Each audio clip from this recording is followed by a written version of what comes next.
पीताम्बराधरमफलधनुष्ट पूर्णेन्दुसुन्दरमुखारविन्दनेत्र कृष्णात् परं किमपि तत्त्वमहं न जाने।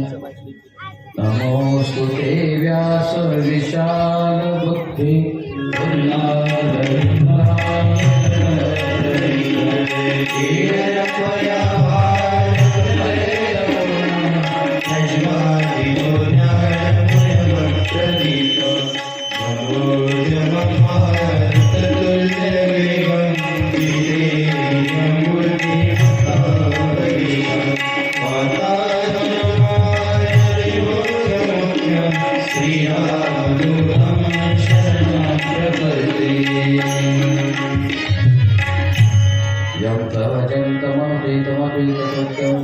द्वैपायनो व्यवहाराजुहावुत्तेति तन्मयतया तनोभिनेदु तं सर्वभूतहृदयं मुनिमानतोऽस्मि। ॐ मृत्युञ्जयाय रुद्राय नीलकण्ठाय शाम्भवी अमृतेशाय शैवाय महादेवाय ते नमः। सर्वमङ्गलमाङ्गल्ये शिवे सर्वार्थसाधिके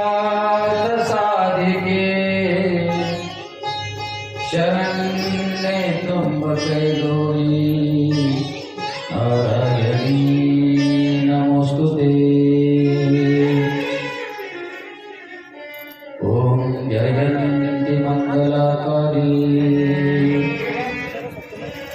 भद्रकाली कपालिनी दुर्गा क्षमा शिवा धात्री स्वाहा स्वधा नमोस्तुते। योद्धभविष्यमवाचनि मां प्रसुप्ता सच्चैव यत्क्षीरशक्तिधरस्वधाम्ना अन्यांष्टहस्तचरणश्रवणत्वगादि प्राणान्नमो भगवते पुरुषाय तुभ्यम्।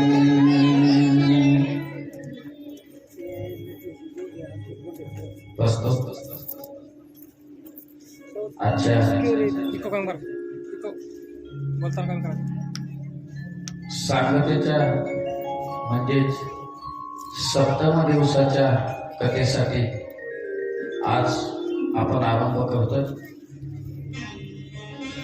पूर्णाहुती या ठिकाणी आपली पडलेली आहे। गेले 6 दिवस आपण कथा ऐकतोय।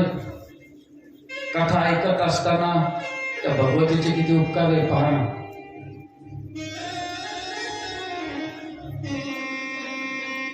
वेळोवेळी अनुभव देते महाराज, वेळोवेळी अनुभव देते। 6 दिवसामध्ये कितीही अडचणी आल्या असतील प्रत्येकाच्या जीवनात। कोणी एका दिवशी 2-2 लग्न वाजवले असतील पण कथा चुकवली नाही। कोणी घर भरणी करून आला असेल कथा चुकवली नाही। कोणी अंत्यविधी करून आला असेल पण कथा चुकवली नाही। हे भगवतीचे उपकार आहे महाराज आपल्यावर।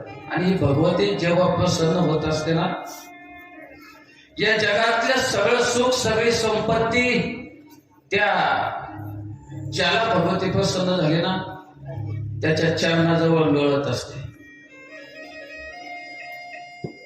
काही लोक म्हणतील महाराज याला अनुभव दुसऱ्याचा सांगू कशाला, मी माझा स्वतःचा अनुभव सांगतो।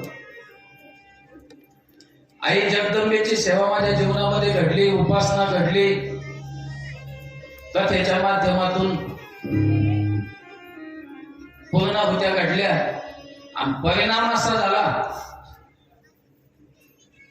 की ती लक्ष्मी, ती आदिमाया शक्ती आता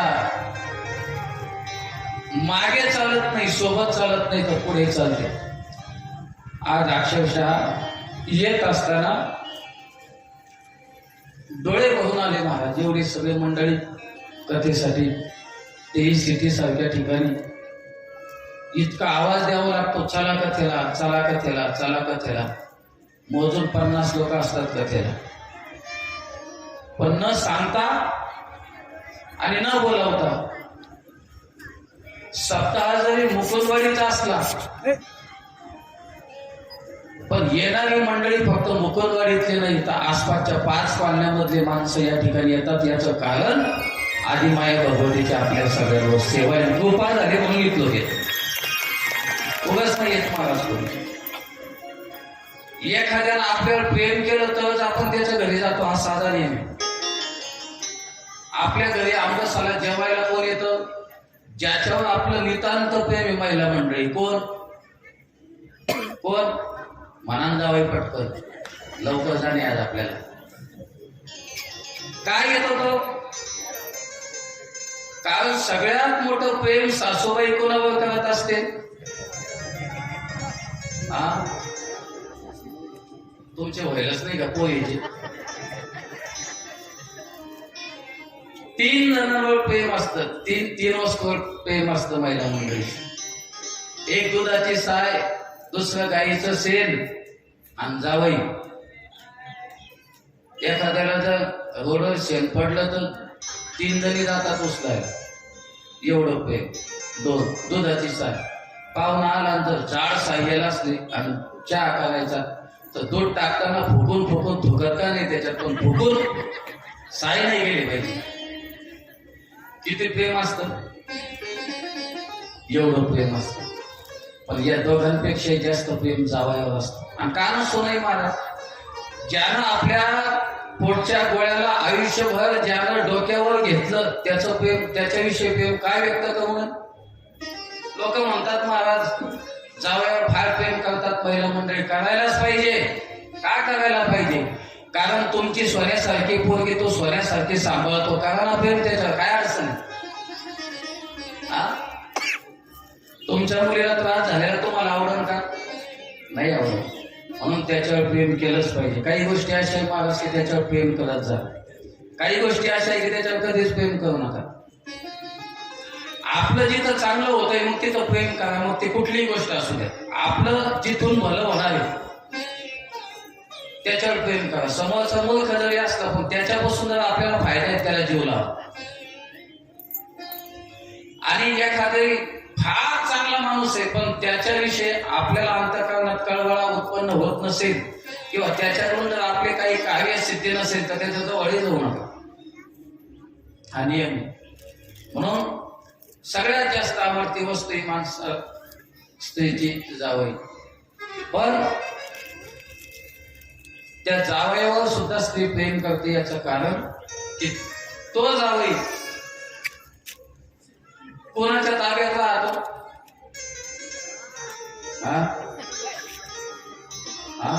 बोला मोकळ. मुलीच्या मी तुम्हाला काल परवा दृष्टांत सांगितला. स्वतःचा मुलगा सून गाडीवर बसते की म्हातारी म्हणते पाहा आमचा पोरगा अजिबात ऐकत नाही, तिथंच ऐकतो. याच्यासारखा मुलगा पोरगाच नाही. आणि तिकडून जावई पोरगी आली की तीच म्हातारी म्हणत असते मग जावई सोन्यासारखं माय पोरीचं ऐकतो.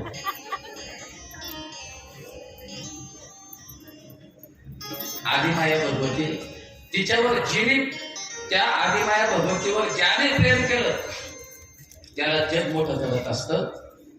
जसं जावयानं हिच्या मुलीवर प्रेम केलं, तिला जीव लावला, तिला चांगलं सांभाळलं की ती आदिमाया शक्ती प्रसन्न होते. तसं तद्वत या ठिकाणी ज्या आदिमाया शक्तीची सेवा घडली आणि या सगळ्या माझ्या बहिणी माझ्यावर प्रसन्न झाल्या, याच्यापेक्षा अजून कोणती मोठी आनंदाची गोष्ट पाहिजे? हीच आनंदाची गोष्ट आहे. आज पूर्णाहुती झाली. भगवतीचे बरेच कथा भाग आपण पाहिल्या. फार मोठा ग्रंथ आहे. ग्रंथ सांगत असताना माझी वाचा संपेल, आपलं आयुष्य संपेल एवढा मोठा ग्रंथ आहे. पण त्याच्यातून 7 दिवसामध्ये जेवढ्या कथा सांगितल्या गेल्या तेवढ्या आपण सांगितल्या. राहिलेल्या कथा दुसऱ्या ठिकाणी दुसऱ्या कथेमध्ये सांगण्याचा निश्चित प्रयत्न करू. कुठे ना कुठे येऊन येईलच औरंगाबादमध्ये. पुढच्या वर्षी इथं देवी भागवत कथा झालीच पाहिजे असं माझं म्हणणं नाही. पण अशोक महाराजांची विनंती एकच आहे, यावर्षी एवढी मोठी कथा झाली. बंडोजी महाराजांच्या पुण्यतिथी निमित्तानं या पुढच्या वर्षी अजून चांगला वागतात, याच्यापेक्षा मोठी कथा झाली पाहिजे एवढी अपेक्षा या स्टेजवर निर्माण करतो. इथं व्यक्त करतो. कारण आपण काही विष्णू महाराज कोणाचं पॉइंट नाव लिहून घेतलेले.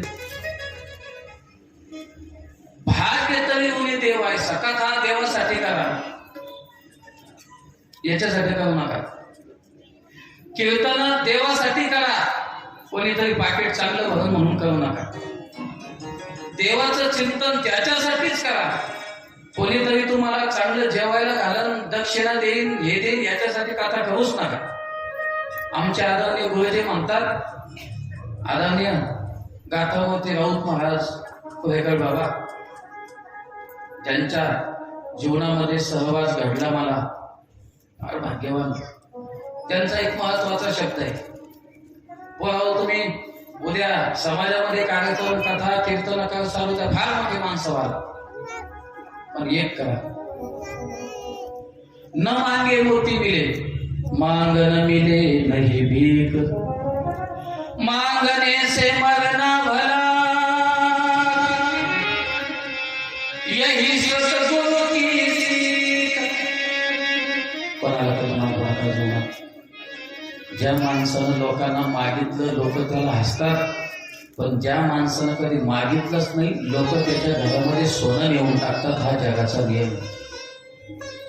म्हणून आमच्या गुरुजीची शिकवण आहे, सगळे किती मोठे कार्यक्रम करा पण कधी मागू नका. आणि माणसानं मागितलं तर भीक सुद्धा भेटत नाही, पण मागितलं नाही की लोक सोनं सुद्धा देतात. हा जगाचा नियम आहे. आणि आमचे गुरुजी म्हणतात की मागणे से मरणा भला, यही सद्गुरु की सीख. मागण्यापेक्षा माणसानं मरण पत्करावं, पण कोणाच्या पुढे हात पसरू नाही. या न्यायानं या सप्ताहाची 37वे वर्ष पूर्णत्वाकडे जाते. कथा आपली पूर्ण होते. याही पेक्षा मोठी भागवत कथा, देवी भागवत कथा, रामकथा, जे काय असेल ते, या सप्त्याची उत्तर प्रगती हो, एवढीच आई भगवतीच्या चरणी मागणी मागतो. एक अर्ध्या तासामध्ये आपल्याला भगवतीची सेवा, उत्तर सेवा या ठिकाणी करायची आहे आणि आपल्याला सेवेला पूर्ण द्यायचं आहे. काल 108 शक्तिपीठ आपण बघितले, त्याच्यापैकी मी 3.5 बाजूला ठेवले होते. अर्जुन महाराज येणार होते त्यांच्यासाठी. कोल्हापूरची अंबाबाई 1, तुळजापूरची तुळजाभवानी 2, माहूरची रेणुका 3 आणि वणीची सप्तशृंगी हे अर्धभक्तिपीठ आहे. फार मोठ्या याच्या कथा आहे. करवीर नावाच्या राक्षसाला मारलं कोल्हापूरमध्ये. उन्मत्त झालेल्या राक्षसाला मारलं, त्याचं नाव करवीर असं होतं. त्या राक्षसाला मारण्यासाठी जो अवतार घेतला गेला तो म्हणजे अंबा भवानीचा. मग तो अवतार झाला. अवतार झाल्याच्या नंतर देवादिकांनी तिची स्तुती केली आणि त्याच स्वरूपामध्ये तिला तिथं राहण्यासाठी सांगितलं. आणि ती जिथं राहिली ते कोल्हापूर, त्याला दुसरं नाव करवीर सुद्धा म्हणतात. तुळजापूरची तुळजाभवानी जी हिंदू धर्माच्या पालन पोषणासाठी जी निर्मित होते,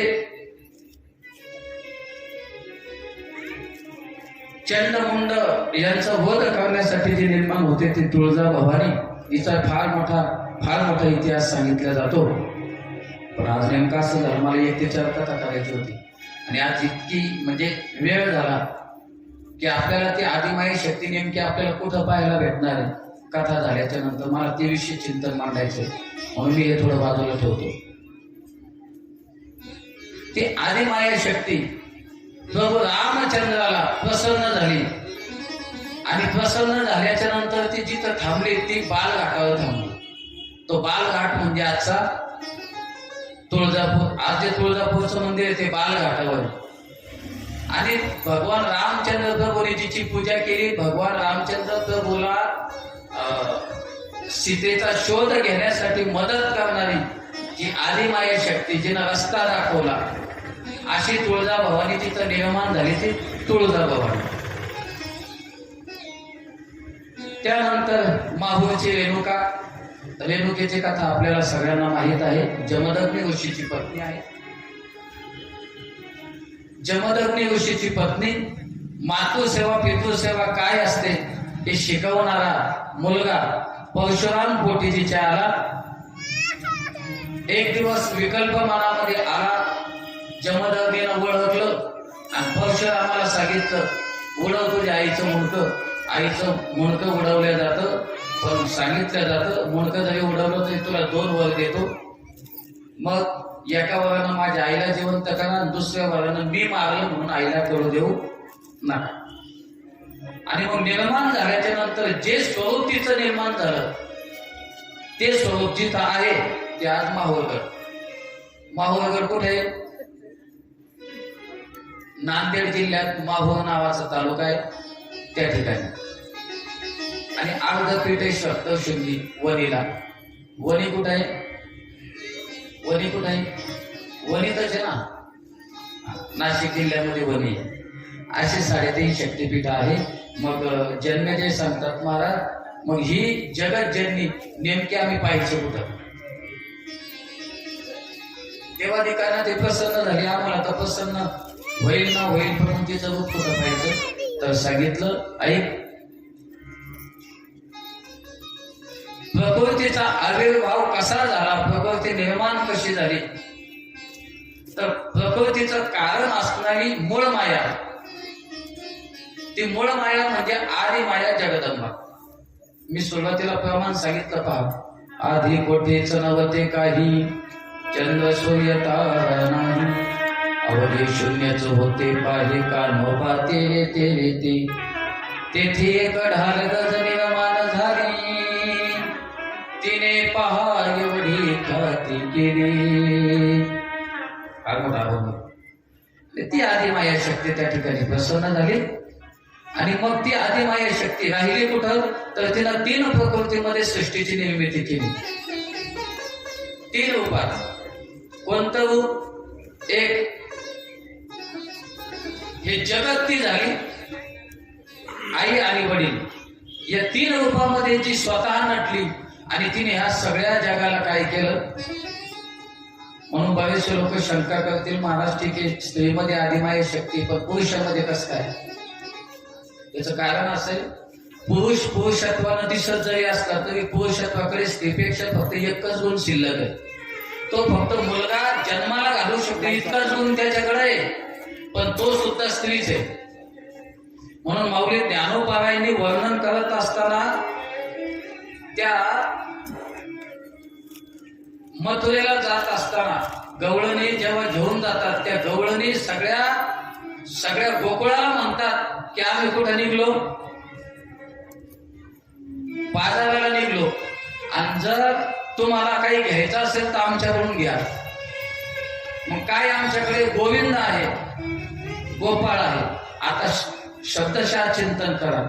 गोविंद घ्या कोणी, दामोदर घ्या गे, तव तव हासती मथुरे जागे.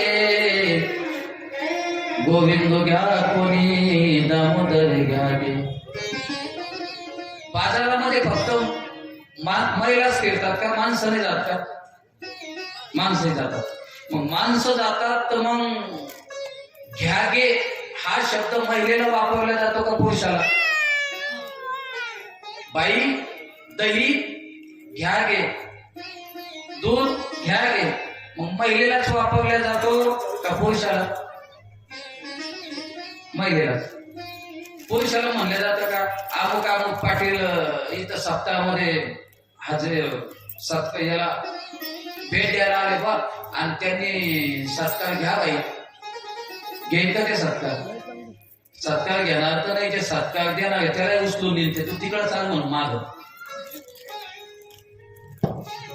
नाही ना. मग ज्ञानोबा सगळ्यांना घ्यागेबाई का म्हणतात? याचं कारण आहे, ज्ञानोबाबांना माहित होतं दिसताना जरी पुरुष दिसले तर यांच्यामध्ये असणारी जी आदिमाया शक्ती ज्ञानोबाबा तिला बोलवत होते. त्याच्यातलं चिंतन. रूप पाहता लोचनी, सुख झाले हो साजनी, तो हा विठ्ठल भगवा, तो हा माधव, सुख झाले हो साजनी. माऊली ज्ञानोबा इतक्या संकुचित वृत्तीचे का फक्त महिलेशीच बोलतील? ज्ञानोबाला हे सगळ्या जगाचे गुरु आहे, सगळ्या जगाची आई आहे. आई एका अर्थानं बोलते का अनेका अर्थानं? एका अर्थानं बोलते. घरामध्ये एका मुलाला, 2 मुलाला, 3 मुलाला, 4 मुलाला बोलत असताना एकाच अर्थानं बोलते. मग तो हा विठ्ठल बळवा उपपात लोचनी सुख झाले वो साजन.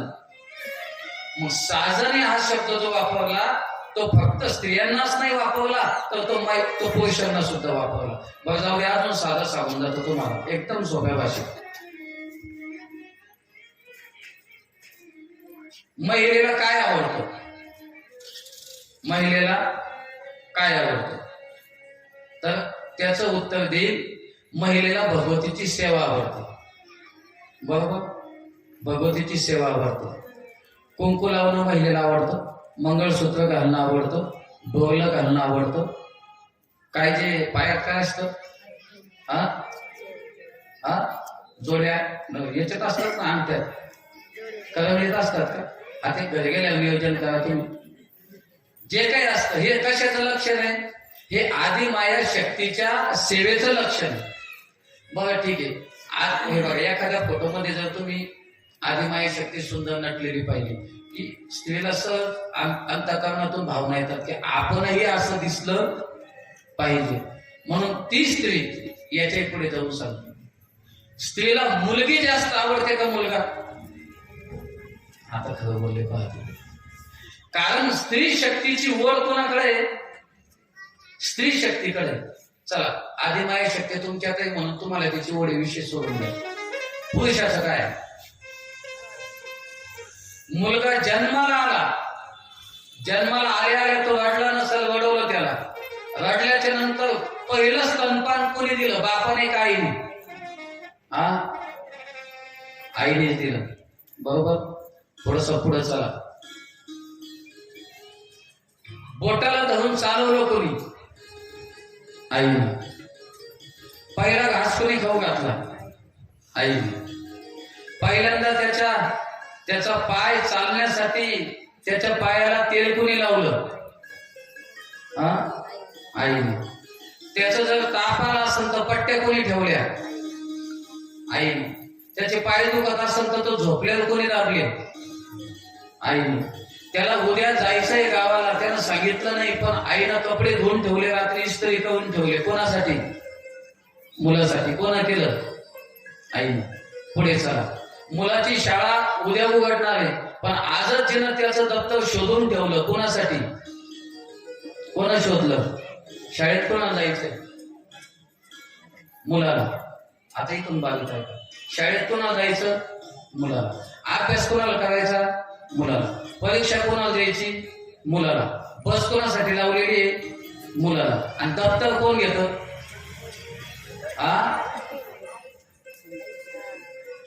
ज्या मुलाला स्वतः दप्तर घेण्याची सुद्धा त्रास होऊ नये एवढी चिंता करते ती आदिमाया भगवती. याच्यापेक्षा अजून काय सांगू तुम्हाला? अजून पुढे जाऊन सांगेल. मुलगा त्याला कोणीच कळत नव्हतं पण सुरुवातीची त्याची ओढ कोणाकडे होती? त्याला कोणीच कळत नव्हतं. त्याला बोलता येत नव्हतं, त्याला खाता येत नव्हतं, पिता येत नव्हतं, कुठं काय करावं कळत नव्हतं. पण तरी सुद्धा आईच्या व्यतिरिक्त दुसऱ्यानं घेतलं की तो काय करत होता? रडत होता. त्याला कोण आवडत होती? फक्त त्याची आईच. आई म्हणजे कोण आहे? स्त्री. आता हा मुद्दा क्लिअर करा. स्त्री त्याला फक्त काय होती?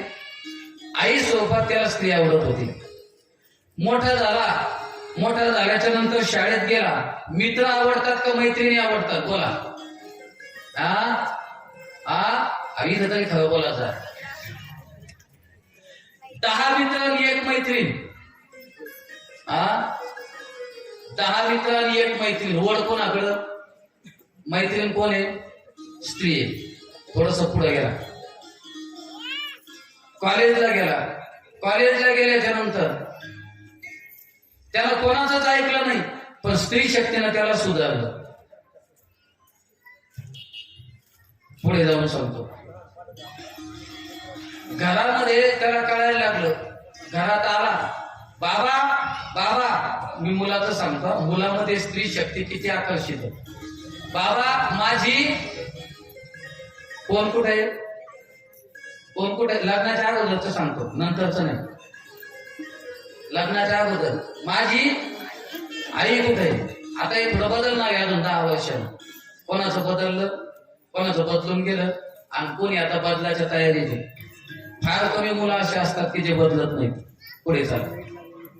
ओढ कुणाकडं, आईकडं, स्त्री शक्ती. लग्न झालं, लग्न झाल्याच्या नंतर ती ओढ कोणाकडे गेली, पत्नीकडे. 2 मुलं झाले, एक मुलगा मुलगी. आवडीची मुलगी का मुलगा, मुलगी, बरोबर. बापाला मुलगीच आवडते, पुढे जाऊन सांगतो.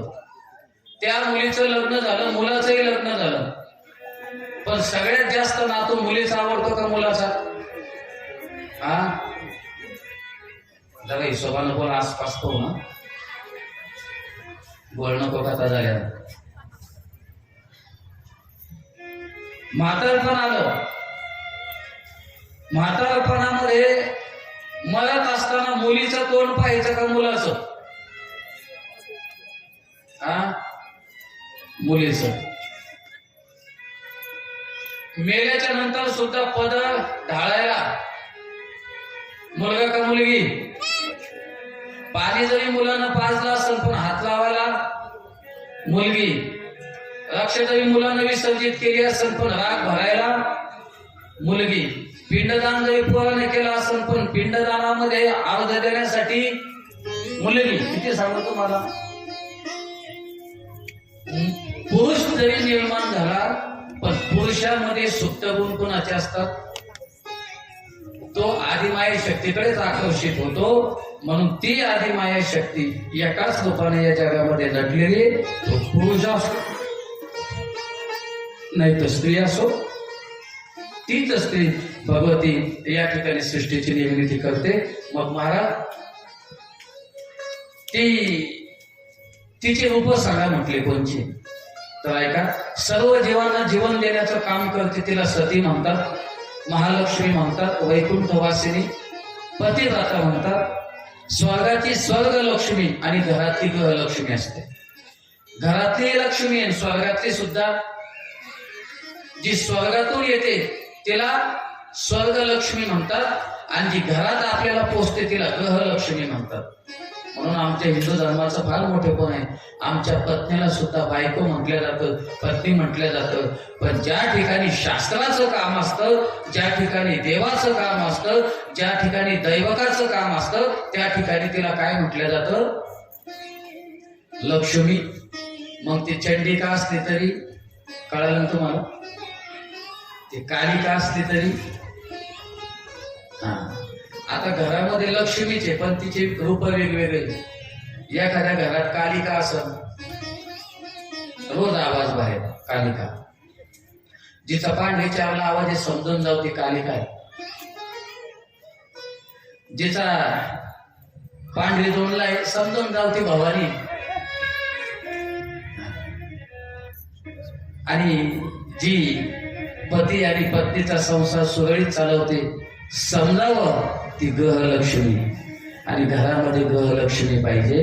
गृहलक्ष्मी जर असेल तरच आपल्या घराचा उद्धार, घराचा उत्कर्ष, घराची पुनर्स्थापना, घरामध्ये सुख शांती मागत असते. चला मग जगदंबा महाराज काय करते, 4 वेदांना जी महत्व प्राप्त करून देते ती जगदंबा. 4 वर्णांना महत्व प्राप्त करून देते ती जगदंबा. छंद आहे, 7 प्रकारचे छंद सांगितले. त्या छंदांना, त्या छंदाची विशेषता प्राप्त करून देते ती जगदंबा. जे संस्कार आहेत त्या संस्कारांना संस्काराची सिद्धता करून देते ती आदिमाया भगवती.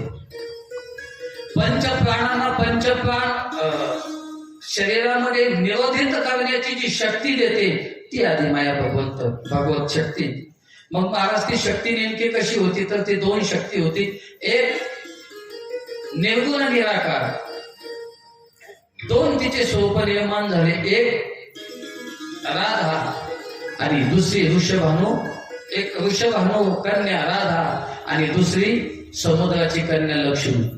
म्हणून आत्माहृदय तिचं वर्णन करतात. निर्गुण निराकार दादा माहुर माझे का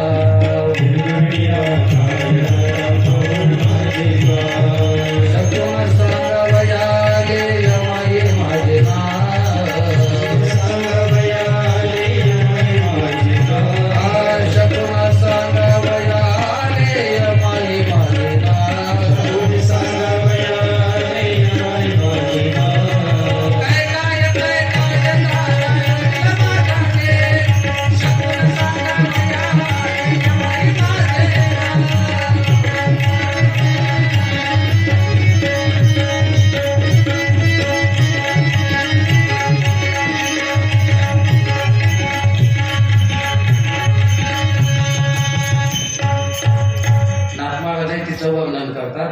ती शकून सांगते, काय काय दादा दुरीर माझा देश, शकून सांगावया रे.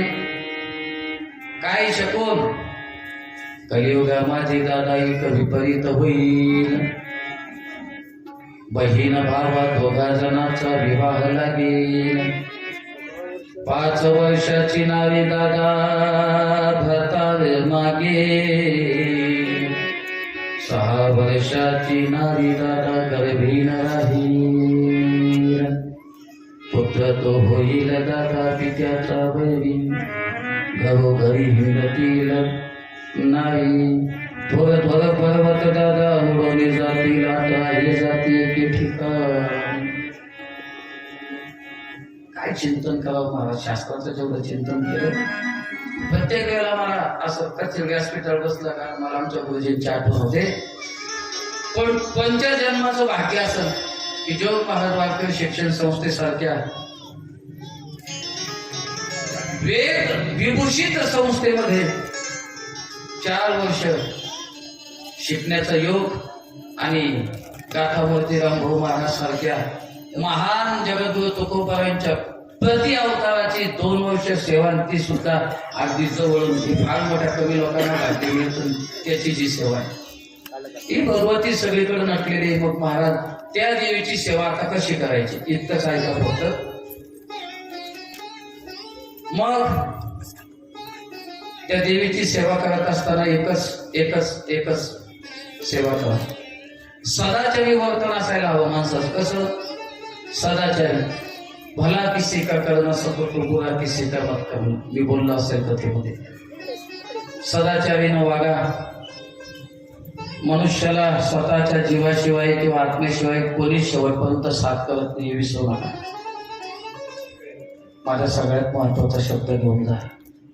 कोणासाठी किती करा, कोणासाठी किती धडपड करा आणि किती जीवन जगा, स्वतःचा जीव आणि आत्मा हे जोपर्यंत आपल्या सोबत आहे तोचपर्यंत आपण आहे. बाकी कोणीच कोणाचं नसतं. सगळेजण फक्त तीळ द्यायला येत असतात. तीळ बी कोणचे? काळे, पांढरे नाही, काळे. जाताना सुद्धा लोक काळे तीळ देतात. आता ते काळे तीळ का देतात ते अजूनही नाही कळालं मला. आहे तोपर्यंत नाते सुंदर टिकवा. जीवनात काहीच येत नाही. पहा, जीवनात फक्त 2च गोष्टी येतात, चांगलं वागा आणि चांगलं राहा. या 2 गोष्टी जीवनात येतात. जो चांगला वागला देव त्याची नोंद घेतो आणि जो चांगला राहिला समाज त्याची नोंद घेतो. म्हणून 2 गोष्टी चांगल्या वागा. काळाची बुडी पडेल बाजूला, काळाची बुडी पडेल बाजूला, काळाची बुडी पडेल बाजूला, काळाची बुडी पडेल बाजूला. सोडा विना तेव्हा, सोडा विना तेव्हा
तो काळ वाट पाहतोय. कोणी काही नसतं महाराज, किती कमवा, किती सोडा, किती गाड्या घेऊन ठेवा, किती बंगले बांधून ठेवा, किती पद कमवून ठेवा, किती संपत्ती जमवून ठेवा, किती गाडगे भरून ठेवा, किती काही करा हो तुम्ही. धनाने भूमोपश्यवश्च गोष्टीत भार्याद्वारे जल स्मशाने देह चितायाम परलोक मार्गे कर्मानुगच्छते जीव एका. बस एवढं सत्य आहे, बाकी काहीच नाही.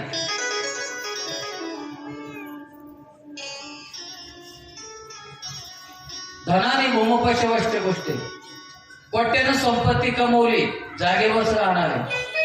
भार्या गृहाद्वारे जन स्मशाने, किती सुंदर पत्नी राहिली फक्त दरवाजापर्यंत, किती म्हशी बांधून ठेवल्या गोठ्यातच, स्मशानापर्यंत फक्त पाहुणे, स्मशानाच्या पुढे कर्मानुगच्छते जीव एक. जीव एकाला जावं लागतं, जीव.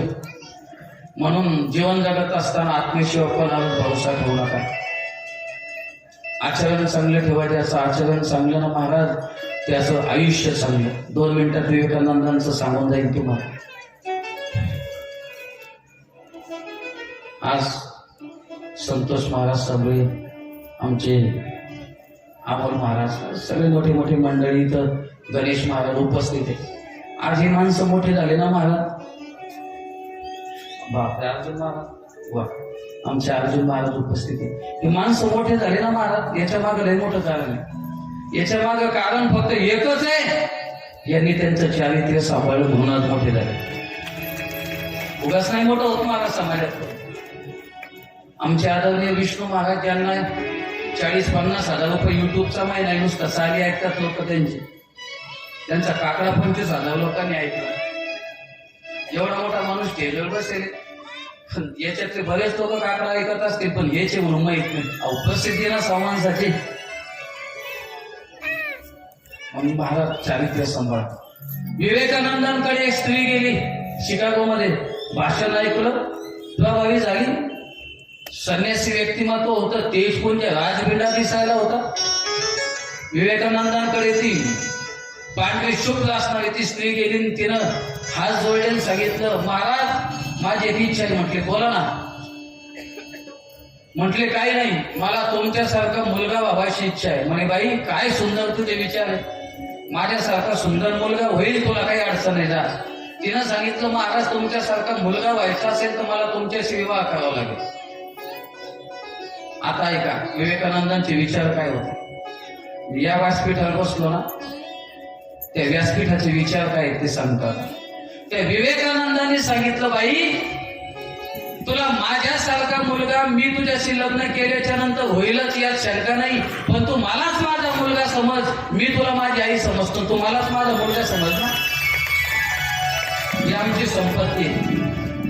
आणि त्यावेळेस नकळत त्यांच्या मुखामधून एक वाक्य गेलं, ते वाक्य तुमच्या समोर ठेवतो, पुढे चालतो. Money is a waste, nothing is a waste, health is a waste, something is a waste, but character is a waste, life is a waste. Money is a waste, माणसाच्या जीवनातला पैसा गेला, काही नाही गेलं.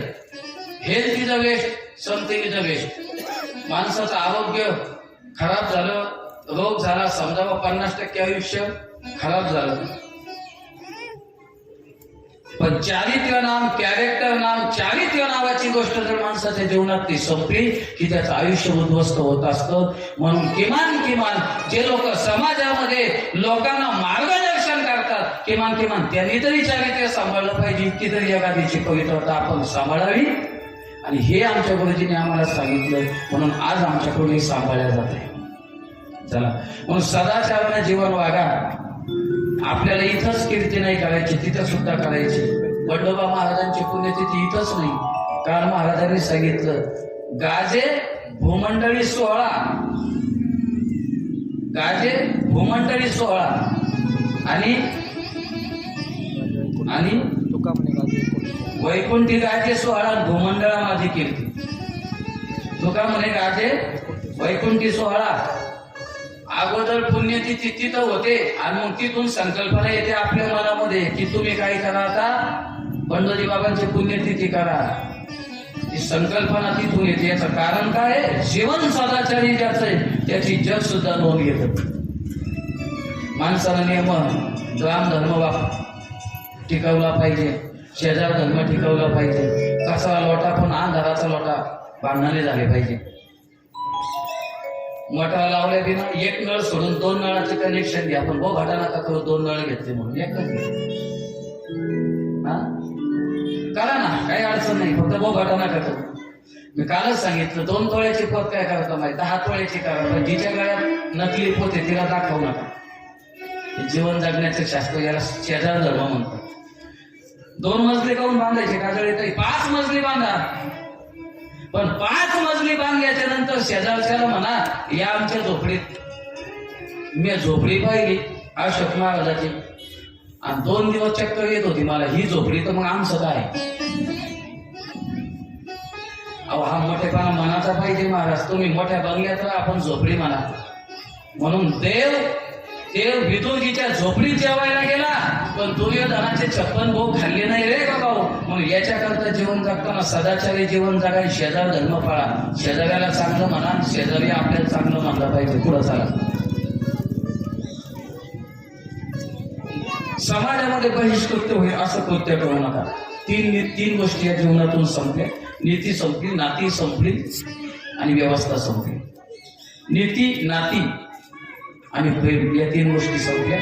नीती संपली. घरामध्ये क्वचित आपत सोडून द्या. घरामध्ये बापाला किंमत राहिली नाही, नीती संपली. घरामध्ये सासूला किंमत राहिली नाही, नीती संपली. समाजात मोठ्या माणसाला किंमत राहिली नाही, नीती संपली. ऑफिसमध्ये साहेबाला किंमत राहिली नाही, नीती संपली. गुरुला शिष्यांच्या डोळ्यामध्ये गुरुला किंमत राहिली नाही, नीती संपली.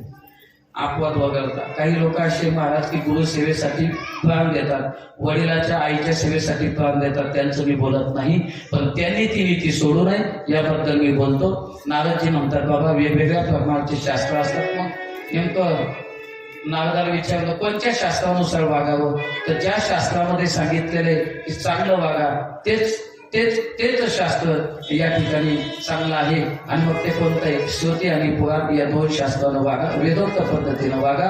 रोज रात्रीच्या 4 प्रहरी उठा, विरासन घालून बसा, मुखवरती करून नेत्र बंद करा, दातांचा एकमेकांना स्पर्श होऊ दे नका. आणि त्या अवस्थेमध्ये देवी भगवतीचं काय करा, सकाळी सकाळी स्मरण करा. पादसेवनम क्षमस्व मे. मग महाराज सुशील त्या आदिमाय शक्तीची उपासना करण्यासाठी काही विधी सांगितलेला आहे का, तर 2 मिनिटात विधी सांगून जाईल. शास्त्रात रात्रीचा अंत होताना 55 घटिकांचा उषकाल, 57 घटिकांचा अरुणोदय, 58 घटिकांचा प्रातःकाल आणि त्यानंतर सूर्योदय सांगितलं. घटिका म्हणजे सेकंद. 55 सेकंदाचा उषकाल म्हणजे संध्याकाळ असते. बुद्धिमान माणसाने आता नियम आहे का, भगवतीची सेवा करायची आणि आपल्याला जर घरात आनंद नांदवायचा असेल तर विशेष 2च मिनिटात चिंतन सांगेल. बुद्धिमान माणसाने धनुष्यातून सुटलेला बाण जितक्या दूरवर जातो तितक्या दूरवर बैल दिशेला जायचं. कुठं सकाळी बैल दिशेला जात असताना किती लांब जायचं, बाण निघला कमानीतून बाण निघला तो जितक्या लांब जातो तितक्या लांब माणसानं जायचं. आता मी गावाकडे सांगतो, इकडं नका करू तुम्ही. त्यानंतर सकाळी सगळ्यात उठल्याच्या अगोदर स्नान करा, खाऊ नका कधी. दात घासत असताना सुद्धा वनस्पतीच्या काडीनं दात घासलेलं उत्तम. नाही काही सापडलं तर राखेनं घातलेलं त्याच्यापेक्षा उत्तम. पेस्टनं घासलं त्यात काही विषय नाही, घासावं लागणार आहे जसं वातावरण आहे तसं, पण वनस्पतीनं घासलेलं अगदी योग्य आहे. घरामध्ये 3 तासापेक्षा म्हणजे 1 प्रहरापेक्षा घाण नसावी. झाडून कितीदा घेतलं पाहिजे माणसं दिवसातून? 3दा. सकाळी, दुपारी आणि संध्याकाळी. नाही बघा, एक तर 5 वाजता नाही तर मग 8 वाजता. संध्याकाळी झाडायचं नाही. या गोष्टी फार प्रामुख्यानं विशेष सांगितलेल्या आहे. आणि म्हणून आई भगवतीची सेवा करत असताना आपण चांगल्या पद्धतीनं ती सेवा करावी एवढीच विनंती आपल्या या ठिकाणी सगळ्यांच्या चरणाविंदी समर्पित करतो. आईला सुद्धा फार मोठी एक मागणी या ठिकाणी मागून जातो. आई, आपण गेल्या 7 दिवसात निर्विघ्नपणे ही सेवा आमच्याकडून करून घेतली आणि आजही ती पूर्णत्वाकडे गेली. आज कथेला येत असताना 3 दिवसापासून प्रकृती अस्वस्थ आहे. आज तर अजिबात यायची इच्छा नव्हती. असं वाटलं होतं तर बसल्यावर काही प्रॉब्लेम होतो का, पण काय असतं अशोक महाराज, इमानदारीनं करा तुम्ही, काहीच होत नाही. माझी तर सहन करण्याची मला तब्येत दिली देवानं. अशोक महाराजाचा तब्येत बी नाही देत, तरी ते ऍडजस्ट करतात. अंतःकरणात भाव चांगला ठेवा, देव आपोआप प्राप्त होतो. आणि त्या न्यायानं ही कथा पूर्णत्वाकडे गेली. आई जगदंबेची सेवा करत असताना फक्त 2 गोष्टी महत्वाच्या सांगतो. एक, पत्नी असाल तर पत्नीचा धर्म पाळा, स्वामी काज बस. पत्नीनं फक्त पतीचा ऐका, हीच भगवतीची सेवा आहे. आणि पतीनं फक्त पत्नीचा निर्णय घेतल्याशिवाय कुठलंच काम करू नका, ही भगवतीची सेवा आहे. मी ऐका म्हणून सांगणार नाही पुरुषाला, पण तिचा निर्णय घेतल्याशिवाय तुम्ही कुठलीच गोष्ट करू नका. कारण तिला सहस्र डोळे, ती 10 वर्षाच्या नंतर काय होणार आहे त्याचा परिणाम ती सांगू शकते. म्हणून ज्या घरामध्ये स्त्रीच्या हातात व्यवहार आहे ते घर आज सुद्धा धन धान्य संपत्तीनं भरपूर आहे. आणि ज्या घरात स्त्रीला मान नाही त्या घरामध्ये आज सुद्धा अन्नधान्यासाठी बळापळ आहे. म्हणून स्त्रीचं त्या ठिकाणी तुम्ही काय करत जा, नियम थोडस तिचा ऐकत चला. आणि या 2 गोष्टी आपण प्रामुख्याने पाळाव्या अशी या ठिकाणी मी आपल्या सगळ्यांच्या समक्ष सगळ्यांना विनंती करतो. आणि माझी सेवा या ठिकाणी मी थांबवतो. बऱ्याचशा कथा राहिल्या, पुढील आयुष्यामध्ये निश्चितच कधी ना कधी योग येईल, त्या पूर्ण करण्याचा प्रयत्न आपण या ठिकाणी करू.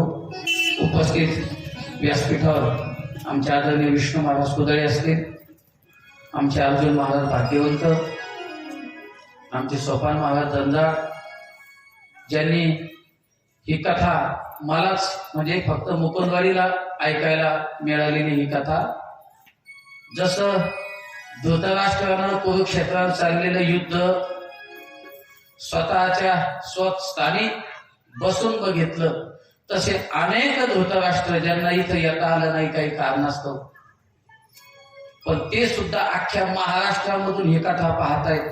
आणि ते श्रेय ज्यांना जातं, आमच्या संस्थेचे शिक्षक श्री अनिल महाराज बनसोड यांनी 7 दिवसाची कथा रेकॉर्ड केली आणि ती युट्यूबला टाकल्यामुळे सगळ्या महाराष्ट्रामध्ये ही कथा पाहिल्या जाते. म्हणून त्यांना सुद्धा धन्यवाद या ठिकाणी देतो. राऊत महाराजांच्या फार जवळचं व्यक्तिमत्व आहे.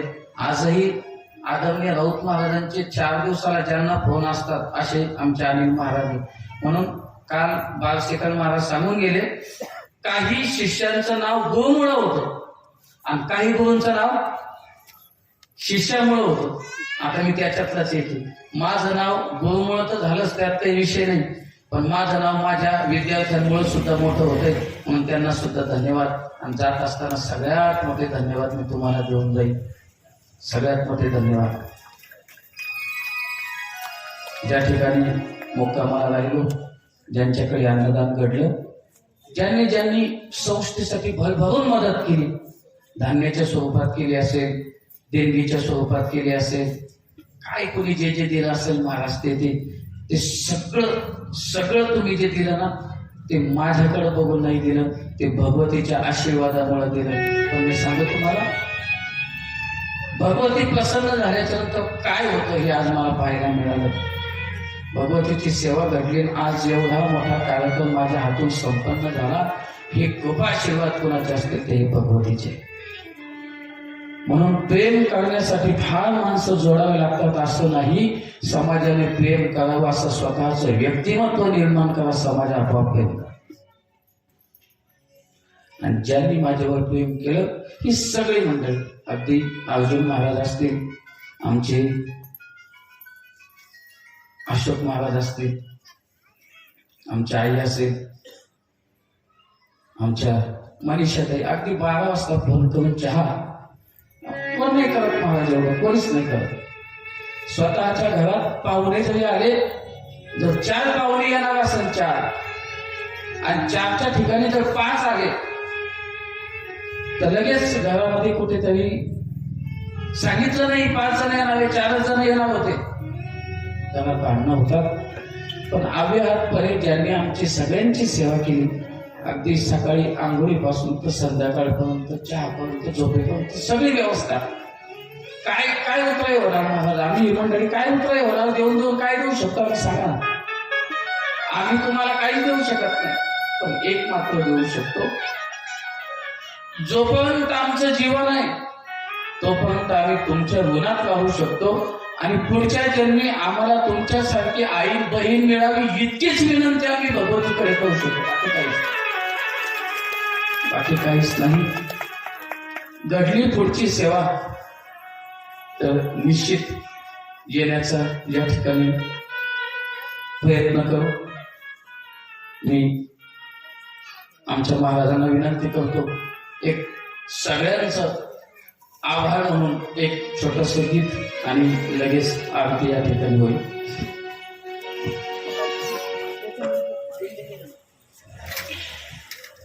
याच्यानंतर लगेच दिंडी निघेल.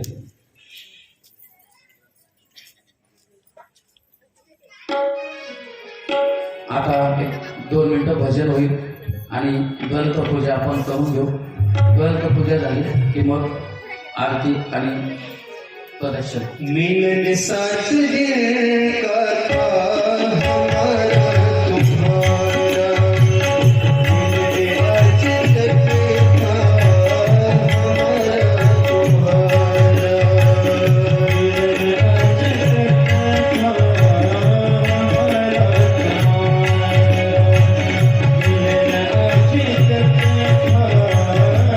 तुम्हारा, मिलने आज तक था हमारा तुम्हारा,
सुद्धा खालून करता येईल नाही. एवढं प्रेम स्वतःच्या मुलाला सुद्धा ते प्रेम आपण घरी करत नसाल तेवढं प्रेम तुम्ही आमच्यावर केलं. इथं आलो आणि व्यासपीठावर चढताना मला कित्येक दिवस विचार केला की हे व्यासपीठ फक्त आजचे दिवस आहे, उद्या ही मंडळी मला दिसणार नाही, मी सुद्धा याला दिसणार. सांगू हे आवड निर्माण झाली मनामध्ये की आता यांच्या समोर जायचं, काही नवीन सांगायचं. आज सकाळपासून करमलं नाही. आज कथा सांगायची म्हणून दिवसभर आम्ही किती धावपळ केली असं मला पण काहीच वाटलं नाही. आज काहीच कथा सांगायची नव्हती, पण आज इतका दिवस बोल गेला फक्त केवळ एकच की आज तुमच्या निरोप घ्यायचं. आणि निरोप घेणे इतकं सोपं नसतं महाराज. जसं एखादी हरणीचं पाडस वनात सुकावून जसं ते पाहत फिरते ना, तसं तुम्ही हे मोठं केलेलं पाडस आहे. आणि हे मोठं केलेलं पाडस आता इथून आज जाणार आहे ना. सगळ्यात मोठं दुःख माझ्या जीवनात यायचे. आनंदाची गोष्ट ही की माझी इथं कथा झाली, पण दुःखाची गोष्ट ही आहे की आज ही कथा आपल्याला थांबवावं लागेल. हे जगाचं नेहमी महाराज येणं जाणं हे चालूच असतं. पण पुन्हा एकदा सगळ्यांच्या चरणी एकच मागणी मागेल. आई दिलं काहीतरी चालेल, पण आशीर्वाद द्या गड्या. हे तुमचं घेतो. उद्या पुन्हा महाराष्ट्रावर असंच राहिलं पाहिजे एवढीच अपेक्षा आहे तुमच्या. सब भक्तों से मेरा कहना,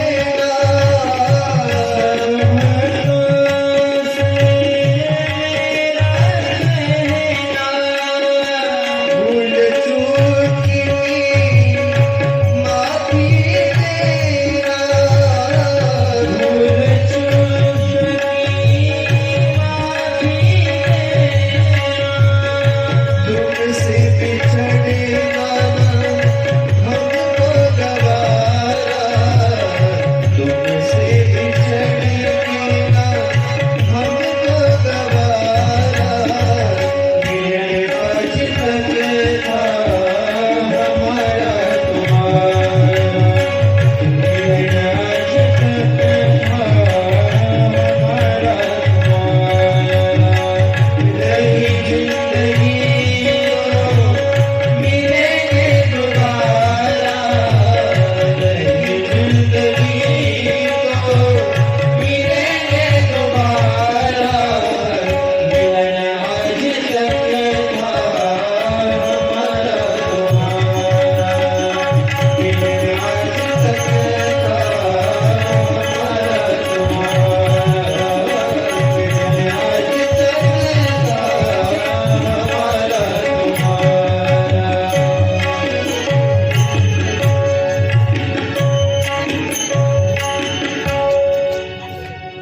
झालेली सेवा भगवतीच्या चरणी समर्पित करतो. माझ्या वाणीला पूर्ण लागतो. ज्या कुंडामध्ये श्रीफळ स्वतःचा उद्धार करून घेतात, त्याचप्रमाणे आपणही या भगवतीच्या ज्ञानामध्ये आपली स्वतःची आहुती देऊन स्वतः मोक्षाची प्राप्ती आपण करून घ्यावी एवढीच विनंती या ठिकाणी करेल. गेल्या 7 दिवसात एवढी कथा झाली की संपूर्ण कथा श्री देवीदास महाराज मिसळ ऑफिशियल हे संस्थेचं चॅनल आहे, या चॅनलवर उपलब्ध आहे. ते आपल्याला पाहिलं जाईल. सगळ्यांच्या चरणी पुनश्च एकदा दंडवत, भगवतीच्या चरणी दंडवत, साऊंड सिस्टम आमच्या अशोक बाबा यांच्या चरणी दंडवत, आमच्या अर्जुन महाराज यांच्या चरणी दंडवत, सगळ्या मंडळीच्या चरणी दंडवत. आणि माझ्या वाणीला पहिल्याला आता आरतीची तयारी.